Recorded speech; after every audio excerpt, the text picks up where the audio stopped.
Picture this. The scorching sun beats down mercilessly on the endless expanse of the American frontier, where survival isn't guaranteed and kindness is rarer than water in the desert. In a world where the fastest draw determines justice, what happens when two broken souls cross paths? What would you do if desperation knocked on your door and compassion was your only weapon? Before we dive into this incredible tale of survival and redemption, don't forget to subscribe to our channel and hit that notification bell.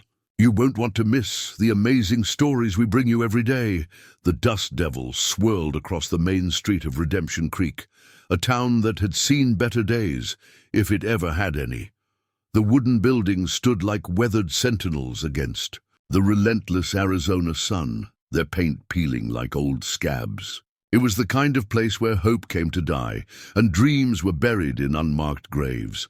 Sarah Mitchell stumbled down the boardwalk, her once fine dress now little more than tattered rags, clinging to her emaciated frame.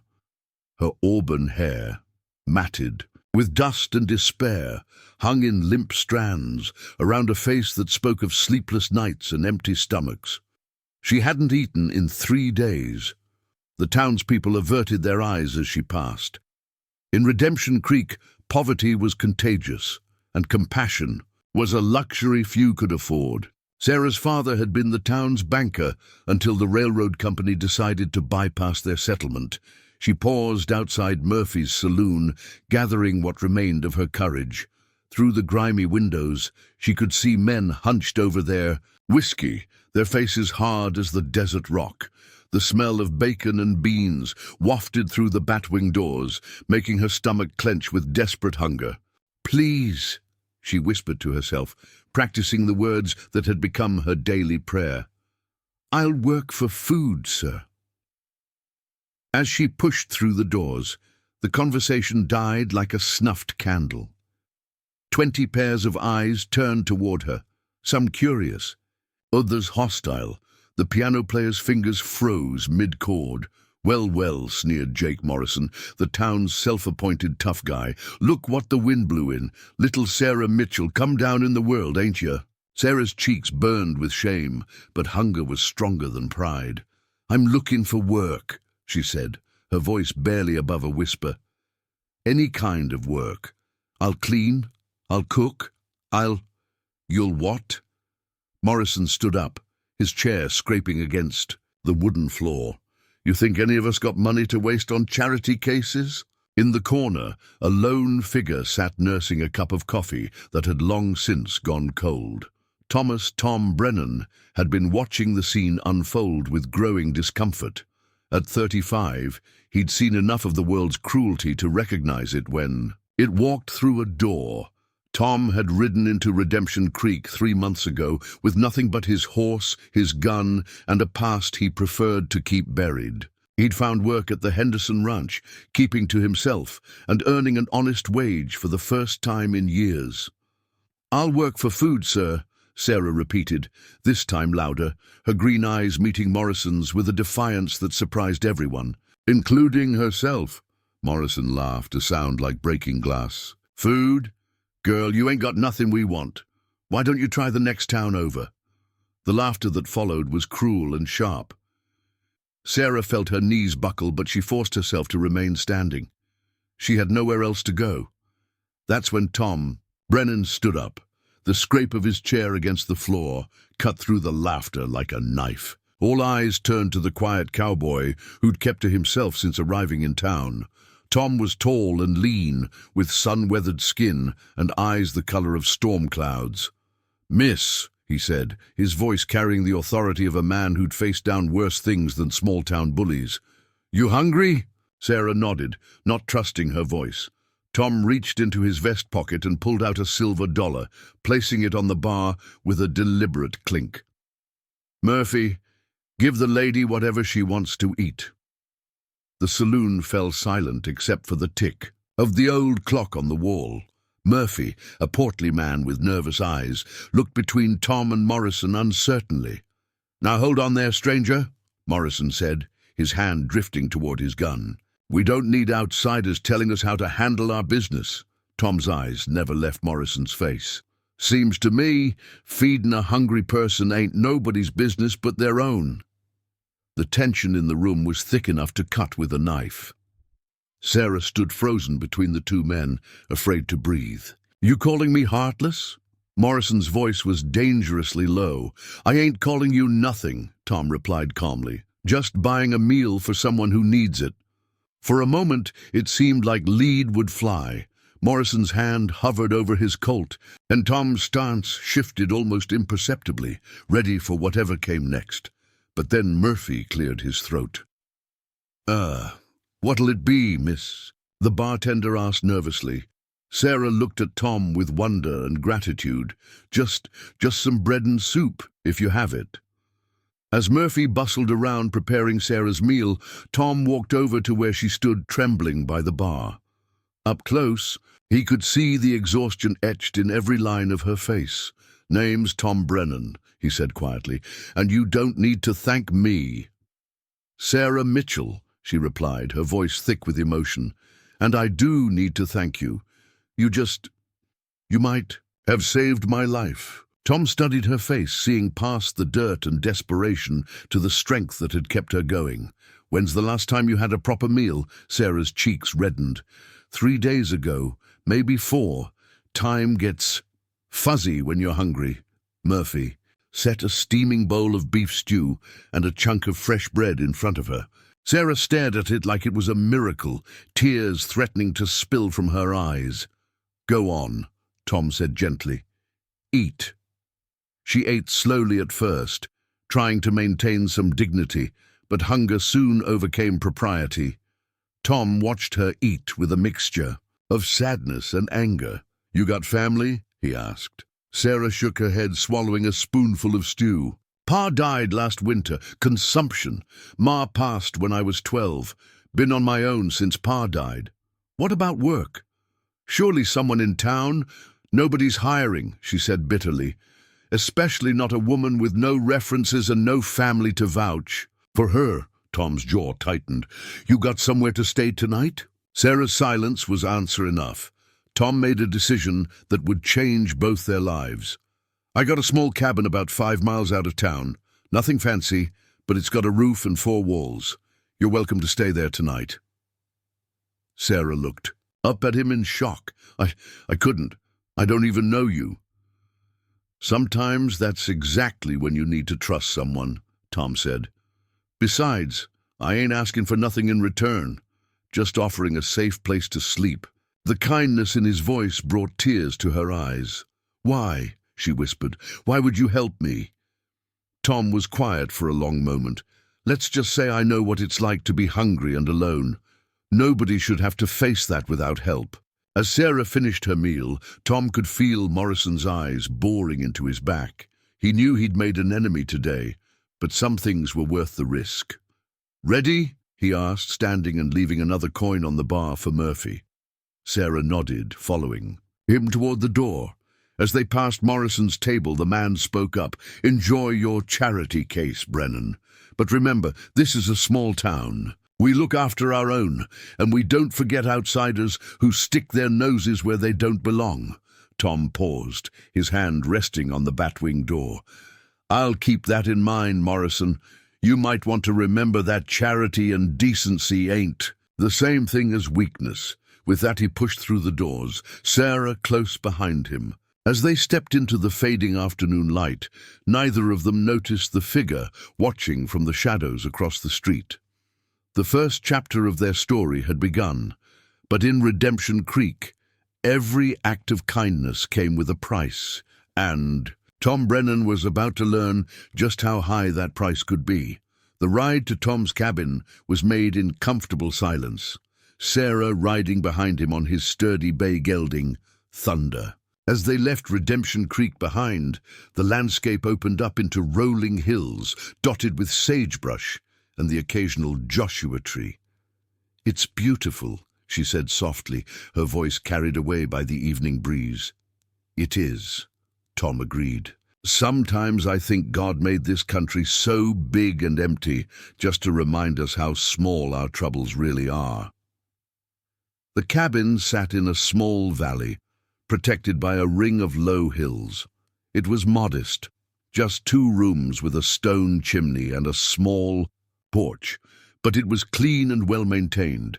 A vegetable garden grew beside it, and a small corral held Thunder's companion, a gentle mare named Belle. "It ain't much," Tom said as he helped Sarah down from the horse, "but it's home." Sarah looked around in wonder. After sleeping in doorways and abandoned buildings, the little cabin looked like a palace. "It's perfect," she breathed. Tom showed her inside, lighting an oil lamp that cast warm shadows on the wooden walls. The main room held a table, 2 chairs, and a stone fireplace. Through an open doorway she could see a simple bedroom with a single bed covered by a colorful quilt. "You take the bed," Tom said, following her gaze. "I'll sleep out here by the fire." As Tom built up the fire, Sarah explored the cabin with growing amazement. Books lined a small shelf, real books, with leather bindings and gold lettering. A guitar sat in one corner, its wood polished to a warm glow. "You read?" she asked, running her fingers along the book spines. "When I can," Tom replied, striking a match to light the kindling. "Books are good company when you're alone." Sarah pulled out a volume of poetry and opened it carefully. "Whitman," she said with surprise. "I love his work." Tom looked up from the fire, genuine interest in his eyes. "You're educated." "Pa insisted on it," Sarah said, settling into one of the chairs. "Said education was the one thing nobody could take away from you." They talked as the fire crackled and the night deepened around them. Sarah learned that Tom had been a soldier in the war, had seen action at Gettysburg and Antietam. He'd come west afterward, drifting from job to job. "What about you?" he asked. "What did you want to be before all this?" Sarah smiled sadly.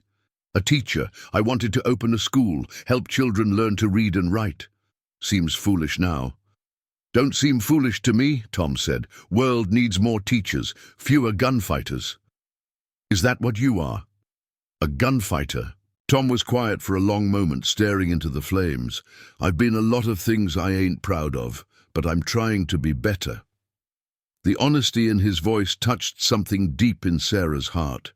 Here was a man who'd made mistakes but was working to redeem himself. "We all have things we're not proud of," she said softly.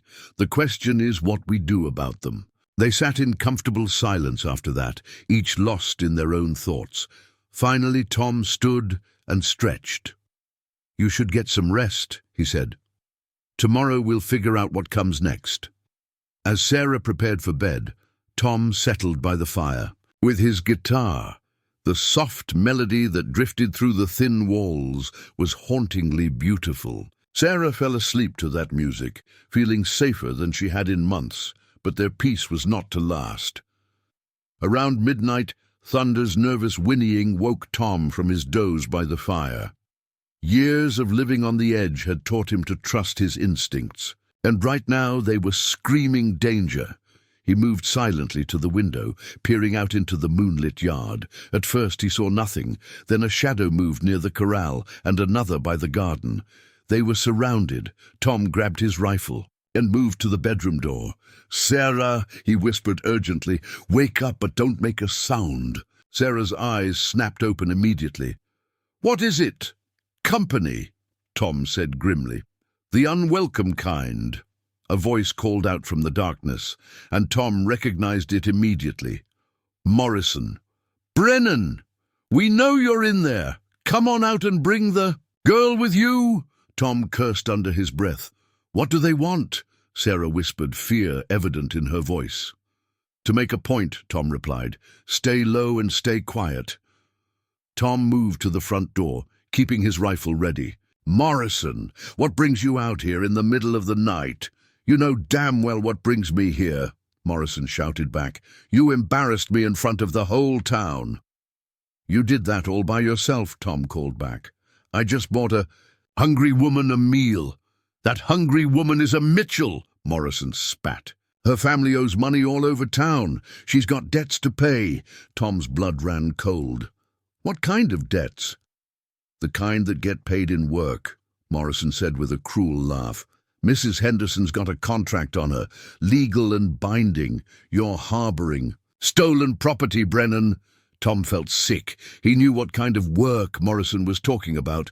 Even if that's true, it don't give you the right to come onto my land armed. Your land? Morrison laughed again. You're just a drifter, Brennan. But it was his fight now. Tom looked back at her, crouched by the bedroom door, her face pale but determined. Sarah, he said quietly, is it true? Do you owe money? Sarah's face crumpled with shame. Pa borrowed money from Mrs. Henderson before he died. For medicine. For food. I tried to pay it back, but the interest kept growing. She said if I couldn't pay in cash, I could work it off. Tom understood now.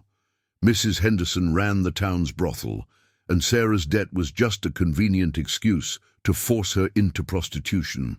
How much? Tom asked. $200, Sarah whispered, plus interest. Tom whistled low. I'll pay it, he said. You can't, Sarah protested. It's too much. It ain't your choice, Tom said firmly. Morrison, I'll pay the girl's debt, all of it. The silence that followed was telling. Morrison had clearly expected Tom to hand Sarah over without a fight. You got that kind of money, drifter? Morrison called back, suspicion in his voice. I got it, Tom lied smoothly. He had maybe $50 to his name, but he'd figure out the rest later. But we do this proper, in town, with witnesses. More silence, then hushed conversation. Finally, Morrison spoke again. Tomorrow noon, at the bank. You bring the money, we'll bring the contract.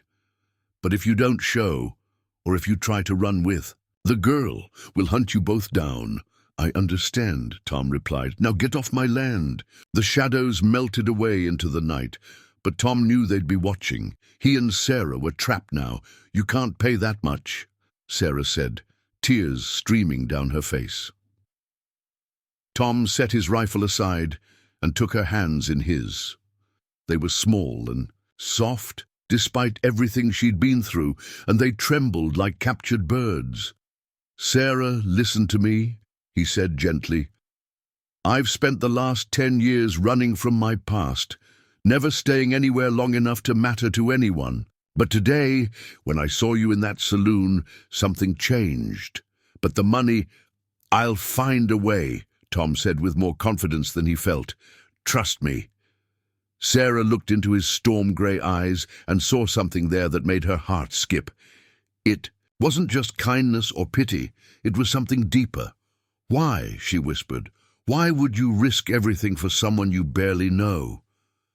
Tom was quiet for a moment. Maybe because I see something in you that reminds me of who I used to be before. The world got its claws in me. Maybe because helping you helps me remember that there's still good in this world worth protecting. He paused, then added more softly, or maybe because I'm tired of being alone. The admission hung in the air between them, honest and vulnerable. Sarah felt something shift in her chest, a warmth that had nothing to do with the fire. Tom, she said softly. Yeah? Whatever happens tomorrow, thank you. For giving me hope again. Tom squeezed her hands gently. We're going to get through this, Sarah, I promise you that.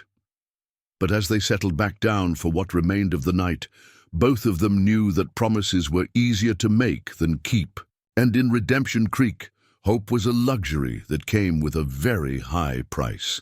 Dawn broke gray and cold over Redemption Creek, matching Tom's mood as he rode into town with Sarah beside him. They'd spent the early morning hours planning, but no amount of preparation could ease the knot of anxiety in his stomach. The bank sat on Main Street like a fortress of respectability. A small crowd had already gathered, drawn by the promise of drama. In a town where entertainment was scarce, a public confrontation was better than Christmas. Tom helped Sarah down from Thunder, his eyes scanning the crowd for potential threats. Morrison stood near the bank's entrance with 3 of his friends, all armed and looking eager for trouble. Mrs. Henderson waited in the shade of the bank's awning, her painted face a mask of cold calculation. "Remember what we discussed?" Tom murmured to Sarah as they approached the bank. "No matter what happens, stay calm." Bank President William Cartwright emerged from the building, looking uncomfortable with the situation. He was a thin, nervous man who preferred his business conducted in private. "Gentlemen, ladies," he said, adjusting his spectacles, "perhaps we should conduct this matter inside." "No," Morrison said firmly, "this is public business. The whole town should see how we handle debts around here." Mrs. Henderson stepped forward, a leather portfolio in her hands. She was a woman of perhaps 50, with steel-grey hair and eyes like chips of ice. "Mr. Brennan," she said, her voice smooth as silk and twice as dangerous, "I understand you wish to settle Miss Mitchell's debt." "That's right," Tom replied, his voice steady despite the churning in his stomach. Mrs. Henderson opened her portfolio and withdrew a document. The original loan was for $100, advanced to Miss Mitchell's father for medical expenses. With interest compounded monthly at 20%, the current balance is— She paused dramatically. $347.63. The crowd murmured in surprise. Sarah gasped, her face going pale. "That's not right," she protested. "You said 200. "That was last month, dear," Mrs. Henderson said with false sweetness. "Interest continues to accrue until the debt is satisfied." Tom felt his jaw clench. The woman had deliberately misled Sarah about the amount, knowing full well that Tom couldn't possibly have that much money. "Let me see that contract," Tom said, extending his hand. Mrs. Henderson hesitated, then handed over the document. Tom read it carefully, his expression growing darker with each line. The terms were predatory, designed to keep the borrower in debt indefinitely. "This is legal?" he asked Cartwright. The banker shifted uncomfortably. "The contract was properly witnessed and notarized. The terms, while aggressive, are within the bounds of territorial law." Tom handed the contract back to Mrs. Henderson, his mind racing. He had exactly $53 in his pocket, not nearly enough to cover the debt, but he'd made Sarah a promise. "I'll need to see the original loan document," he said. "Why?" Morrison demanded. "The debt's the debt. Pay up or hand over the girl." "Because," Tom said calmly, "I want to make sure everything's legal and proper. Surely Mrs. Henderson has nothing to hide." Mrs. Henderson's eyes narrowed, but she couldn't refuse without looking suspicious. She withdrew another document from her portfolio, the original promissory note signed by Sarah's father. Tom studied it carefully, and slowly a smile began to spread across his face. "Well, I'll be damned," he said softly. "What is it?" Sarah asked. Tom looked up at Mrs. Henderson, his smile turning predatory. "Ma'am, this contract is invalid." The crowd stirred with interest. Mrs. Henderson's face flushed with anger. "That's ridiculous. The contract is perfectly legal." "No, ma'am, it's not," Tom said, his voice carrying clearly across the square. "According to territorial law, any loan contract with an interest rate exceeding 15% annually is considered usury and is therefore void." Cartwright stepped forward, adjusting his spectacles as he examined the document. "Mr. Brennan is correct," he said reluctantly. "The interest rate specified here is 20% monthly, which translates to 240% annually. That's well above the legal limit." The crowd began to murmur more loudly. Mrs. Henderson's face had gone from flushed to pale. That's a technicality." "It's the law," Tom said firmly, "which means Miss Mitchell owes you nothing." Sarah stared at Tom in amazement. "How did you know that?" "I wasn't always a cowboy," Tom said with a wink. "Spent some time reading law books during the war." Morrison stepped forward, his hand resting on his gun. "Now, hold on just a minute." "No, you hold on," Tom interrupted, his voice taking on a dangerous edge. This woman has been running an illegal lending operation, preying on desperate people with usurious contracts. That's a federal crime, Morrison. The crowd was fully engaged now, sensing that the tables had turned dramatically. Mrs. Henderson looked around desperately, realizing that her carefully laid trap had backfired spectacularly. "This isn't over," she hissed at Tom. "You think you're so smart, but you don't know who you're dealing with." "I know exactly who I'm dealing with," Tom replied calmly. "A woman who preys on the desperate and hides behind corrupt contracts." Mrs. Henderson gathered her papers and stalked away, her heels clicking angrily on the wooden boardwalk. Morrison and his friends followed, but not before Morrison shot Tom a look that promised future trouble. As the crowd began to disperse, chattering excitedly about what they'd witnessed, Cartwright approached Tom and Sarah. "That was well done. Mr. Brennan," he said quietly, "Mrs. Henderson has been operating that scheme for years. No one's ever challenged her before." "Someone should have," Tom replied. "How many other people has she trapped with those contracts?" "Too many," Cartwright admitted, "but perhaps now that word is out, others will come forward." As they walked away from the bank, Sarah was quiet, processing everything that had happened. Finally she spoke. "You saved me," she said simply. "We saved each other," Tom corrected. "You gave me a reason to fight for something again." They reached Thunder, and Tom helped Sarah mount behind him. As they prepared to leave town, she noticed that several people were watching them with new respect. "Where do we go now?" Sarah asked as they rode out of Redemption Creek. "Wherever we want," Tom replied. "You're free now, Sarah, truly free." But even as he spoke the words, Tom knew their troubles weren't over. Mrs. Henderson wasn't the type to accept defeat gracefully, and Morrison had looked like a man planning revenge. As they rode toward the cabin, Sarah's arms around his waist, Tom found himself thinking about the future for the first time in years. Maybe it was time to stop running, time to build something worth keeping. The afternoon sun beat down on them as they rode through the desert landscape. But for the first time since they'd met, both Tom and Sarah felt the warmth of hope burning, brighter than the Arizona sun.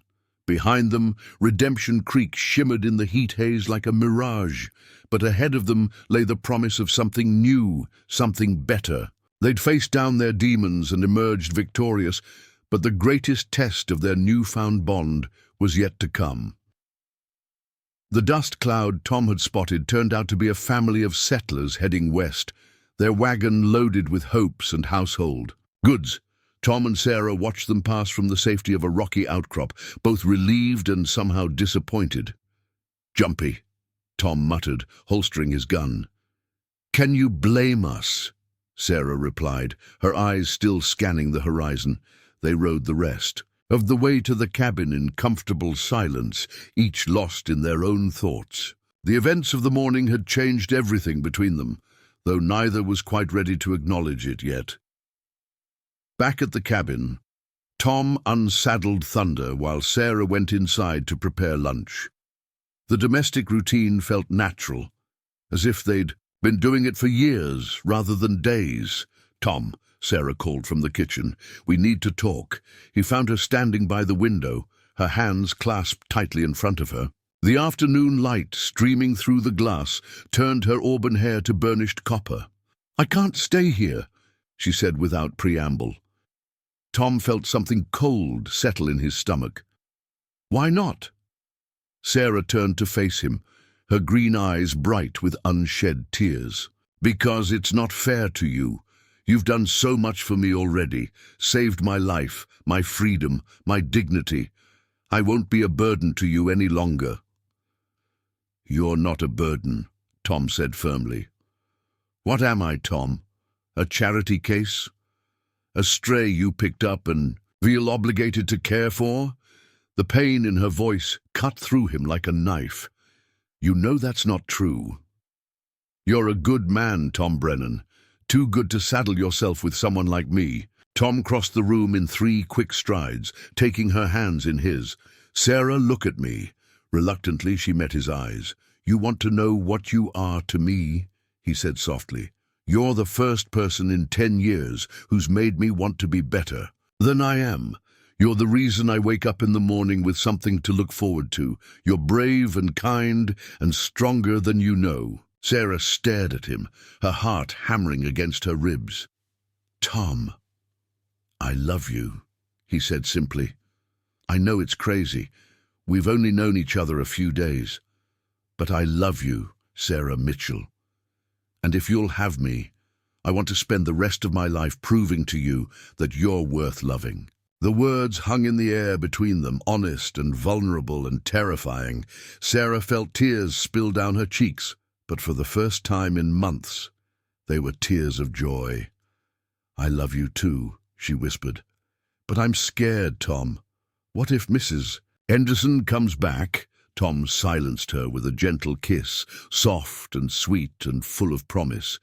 When they broke apart, he rested his forehead against hers. "Then we'll face it together," he said. "Whatever comes, we'll handle it together." A knock at the door interrupted them, and both tensed instinctively. Tom reached for his gun, but the voice that called out was familiar. "Tom, it's Bill Cartwright." Tom opened the door to find the banker standing on his porch, hat in hand and looking nervous but determined. "Bill," Tom said, surprised. "What brings you out here?" "May I come in?" Cartwright asked. "I have a proposition for you both." They invited him inside, and Cartwright accepted a cup of coffee before getting to the point.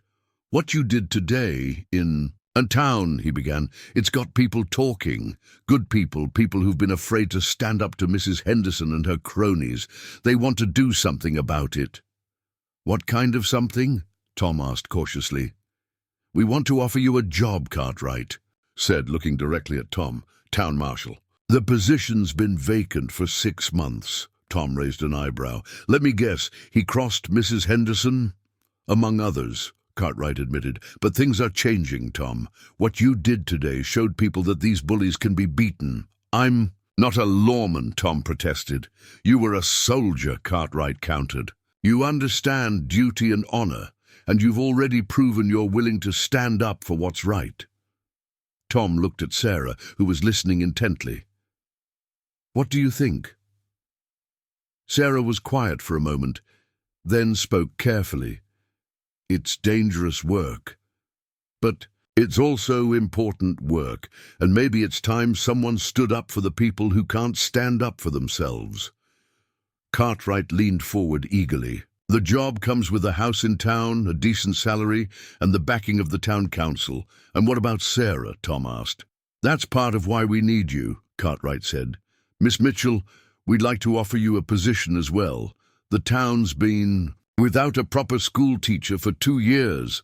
Sarah's eyes widened in shock. "You want me to teach? You're educated, you're patient, and you understand what it's like to struggle," Cartwright said. "Those are exactly the qualities we need." Tom and Sarah exchanged glances, both seeing the possibility of a real future stretching out before them. "There's one condition," Tom said finally. "Name it," Cartwright replied. "We do this together. Sarah and I are partners now in everything. If the town can't accept that, then we'll find somewhere that can." Cartwright smiled. "I was hoping you'd say that. The town council has already discussed it.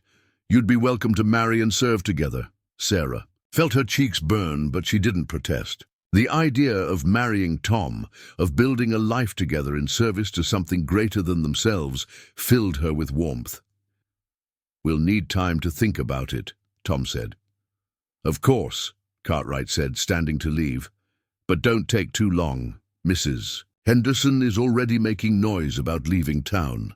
After Cartwright left, Tom and Sarah sat on the porch, watching the sunset paint the sky in brilliant shades of orange and red. "A marshal and a schoolteacher," Sarah mused. "Think we can do it?" "I think we can do anything as long as we do it together," Tom replied, taking her hand in his. "Is that a proposal, Mr. Brennan?" Sarah asked with a smile. Tom got down on one knee right there on the porch, still holding her hand. "Sarah Mitchell, will you marry me?" Will you be my partner in life and in making this world a little bit better?" "Yes," Sarah said without hesitation. "Yes, to all of it."